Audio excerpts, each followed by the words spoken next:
السلام علیکم ورحمۃ اللہ وبرکاتہ۔ بسم اللہ الرحمن الرحیم والصلاة والسلام علی رسولہ الکریم، اما بعد۔ دارالافتاء والقضاء کی نشریات کے ساتھ خلیق الرحمن آپ سب سے مخاطب ہے۔ ماہ رمضان کی مبارک ساعتیں ہیں، تو آج کی اس نشست میں شوگر کے مریض کے بارے میں ڈسکس کرتے ہیں کہ شوگر کے مریض روزہ رکھیں تو کیسے رکھیں۔ شوگر کے جو مریض ہے، ٹائپ 2 ٹائپ 1 کے مریض، اس سے قطع نظر شوگر کے مریض دو قسم کے۔ ایک وہ مریض ہیں جن کی شوگر کا لیول ہائی رہتا ہے، اور دوسرے وہ مریض ہیں جن کا شوگر کا لیول ڈاؤن ہو جاتا ہے۔ ہائی لیول کی اگر شوگر ہو اور ایسے میں جسم کی صحت بھی اجازت دیتی ہو تو پھر روزہ ضرور رکھنا چاہیے، کیونکہ ایسے میں روزہ نسبتاً آسان ہوتا ہے۔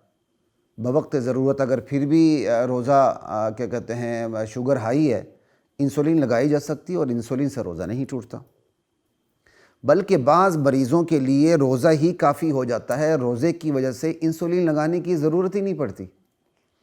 الحمدللہ، یعنی میری والدہ عمر رسیدہ ہیں، وہ روزہ رکھتی ہیں، چھوڑتی نہیں بالکل، تو ابھی تک ہم نے انہیں انسولین نہیں لگائی، خوراک اچھی رکھ رہے ہیں، اور الحمدللہ بغیر انسولین کا کام جاری ہے، روزے رکھ رہے ہیں ماشاءاللہ۔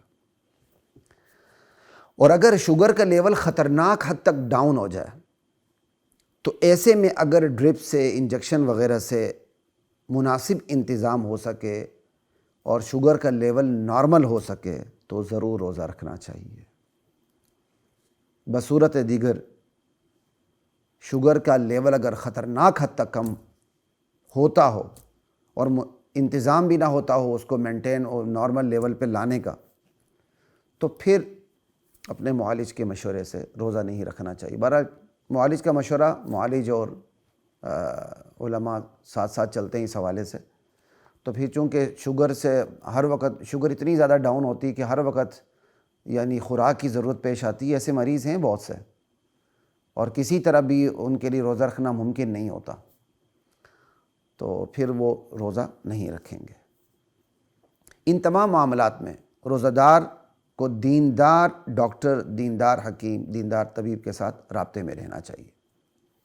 ہماری کوتاہی یہ ہوتی ہے کہ خود کو محض شوگر کا مریض جان کر روزے چھوڑ دیے جاتے ہیں۔ یہ قسم کا بہانہ ہوتا ہے کہ جی میں شوگر کا مریض ہوں، بس میں نے روزہ نہیں رکھنا۔ یہ بالکل غلط ہے۔ اللہ دل کے حال کو جانتا ہے، اللہ کے ہاں پوچھ ہوگی۔ آپ دیکھیں، آپ ٹائپ 1 کے مریض ہیں، ٹائپ 2 کے مریض ہیں، ٹائپ 2 کے لیے تو روزہ اور آسان ہو جاتا ہے، اور پھر آپ ہائی لیول کے شوگر کے مریض ہیں یا آپ کی شوگر ڈاؤن ہو جاتی ہے، ہائی لیول کے لیے روزہ اور آسان ہو جاتا ہے۔ شوگر ڈاؤن ہوتی ہے اور وہ ڈاؤن ہونا کسی حوالے سے قابو میں نہ ہوتا ہو تو تب جا کے روزہ چھوڑا جاتا ہے، لیکن شوگر لیول ڈاؤن ہو جاتی ہے اور اس کا بندوبست ہو سکتا ہے اور ڈرپ لگا کے، انجیکشن لگا کے پھر بھی روزہ رکھنا چاہیے۔